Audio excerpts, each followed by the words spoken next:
So when it comes to regression, we actually will use one specific, I guess, coefficient or variable, whatever, to measure it. So obviously, you can predict well with regression, or you can predict better. Or in some cases, you don't predict very well at all. What we utilize is what's referred to as a multiple correlation coefficient. Capital R is what it stands for. Please don't confuse the capital R with the lowercase r that we utilize for correlation. And basically what this does, this is a statistical assessment of how accurate a prediction is expected to be, right? So unlike lowercase r, this one is only going to be a positive number. It only ranges from 0 to 1, 0 being a very weak correlation, or in the case of 0, non-existent, excuse me, 0 being a very weak prediction, or in that case, a non-prediction, whereas 1 would be a perfect prediction. You don't see 1. 1 does not happen. It would be statistically anomalous. However, if you get above, like, say, 0.7, 0.7 is usually a good cutoff for, like, a good prediction. So that's kind of the guideline that I would utilize. Anything 0.7 on up, it starts to get good. But if you think about it in terms of automakers, for example, they have predictive models for how much people will pay for cars. And if they predict, say, a 0.8 level versus a 0.9, they could literally lose millions of dollars a year in revenue because the prediction lacks the appropriate accuracy to represent what they want to achieve. Okay, this one's a little kooky. It looks a little kooky, that's why I used fancy bright colors, right? So if you want to label it, let's start with the labeling. So X1 is your high school, when you're your senior GPA in high school, right? Y1 is your SAT score. Okay. X2 is your GPA in your senior year of college. And Y2 is your GRE score. And if you look at so X1 and Y1 take place the senior year, your senior year of high school. X2 and Y2 take place the senior year of college, right? In this case, what you're doing is looking at a correlation as it is calculated across points of time, right? So when we think of correlation, we're typically thinking of correlation taking place in a single time slot. In this case, we're actually looking at correlation that takes place over the course of 4 years, as it were. And each of those arrows represents what's arguably a significant correlation, right? So X1 and Y1. So your SAT score and your GPA in high school should correlate, right? That's where that green line comes in. But likewise, your your GPA as a senior in college and your GRE score should also correlate, thus the other green line, right?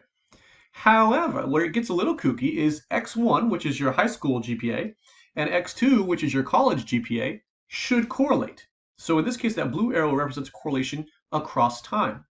Y1, your SAT score, and Y2, your GRE score, should also significantly correlate. Once again, most likely a 4-year gap in between the two of them, but we're still seeing a correlation. And then finally, where it starts to get really, a little advanced, I guess, is when X1 and Y2 correlate, or Y1 and X2, those pink lines.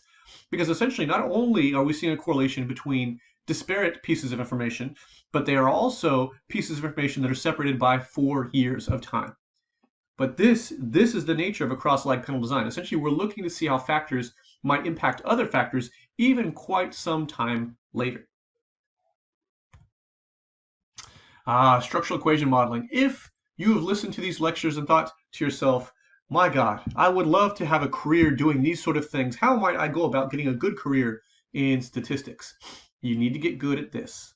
Structural equation modeling. Essentially, what this allows us to do is test hypotheses directly using causal relationships. So essentially, you posit a hypothesis.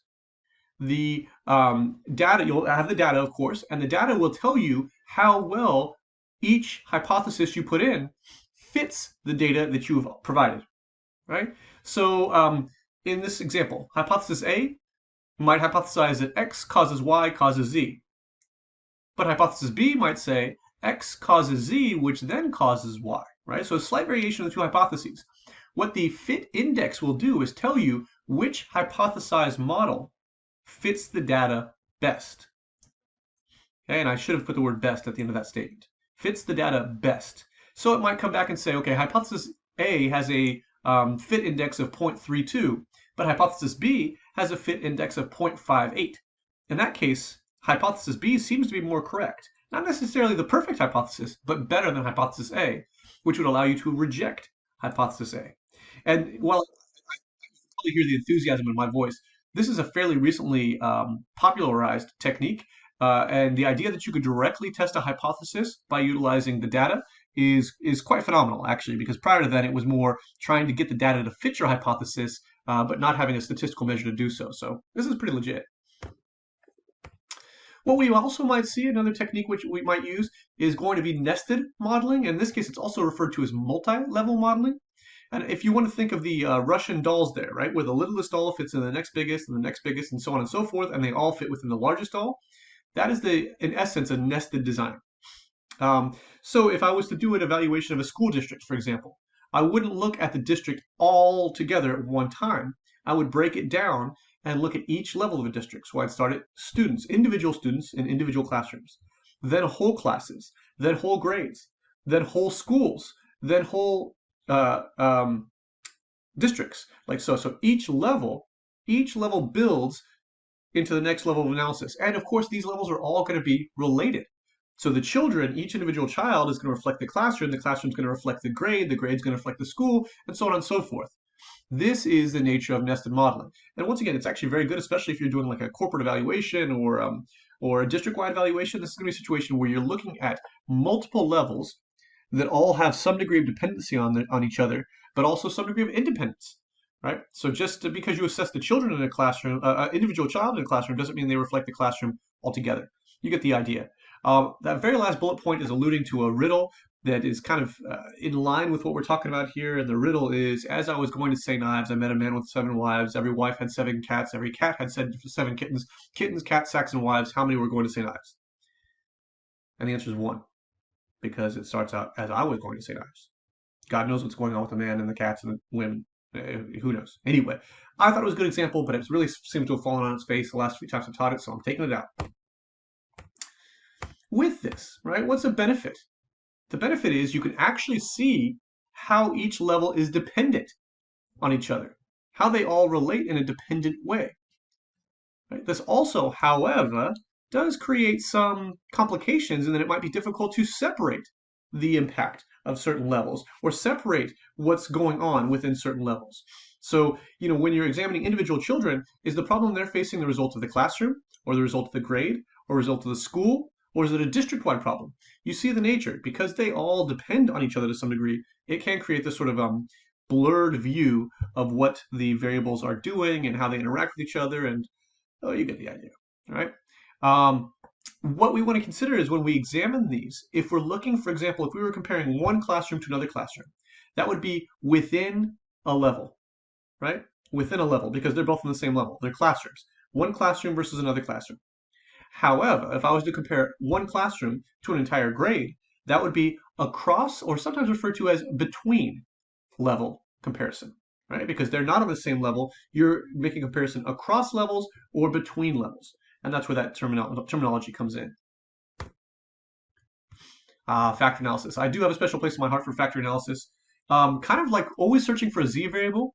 We can oftentimes reduce a lot of small variables to one much larger variable or one much larger factor, right? So as you might have noticed at this point in the course, I'm very extroverted, right? So if I was to tell you, oh, I'm an extrovert, you might be able to think of a variety of different things that connect to extroversion that are part of that factor. So you might think, oh, well, he never stops talking. He likes to be social. He never meets a stranger. He would rather talk than listen.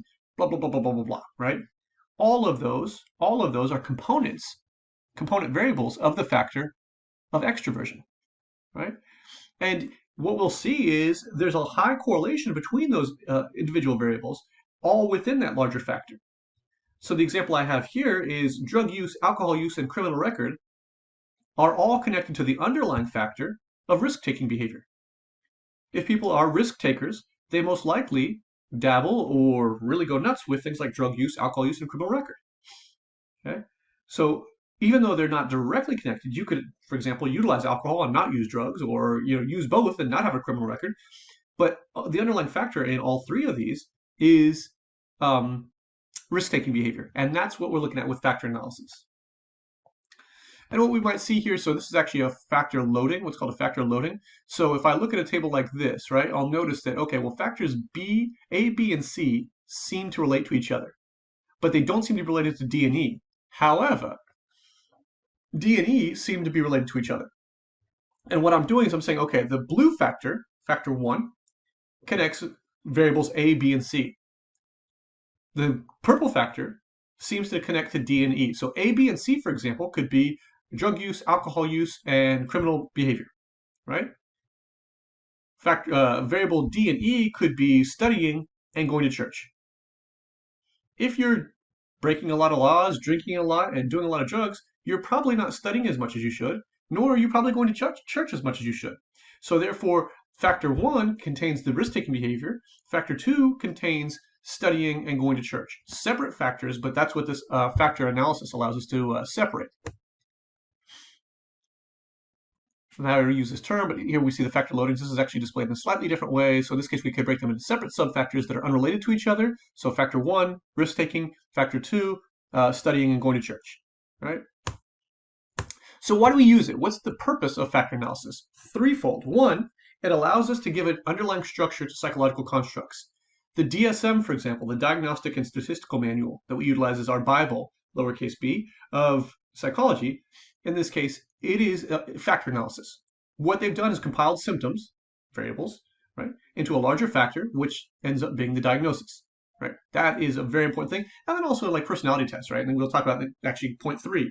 If you've ever taken the MMPI, the Minnesota Multiphasic Personality Inventory, or, oh, now I'm drawing a blank.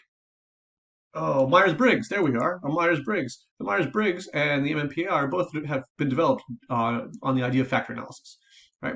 What's nice though too, that second point that I haven't talked about yet, is it essentially allows you to reduce a large number of variables into a few smaller, more manageable set, right? And you might think, well, how big is the data set that it has to be reduced?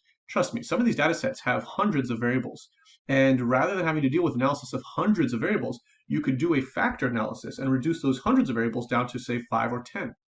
This makes your analysis much easier, and also if you can justify it with appropriate correlation matrices, this allows for you to develop much more advanced conclusions than you could if you were trying to nitpick your way through 150 different variables.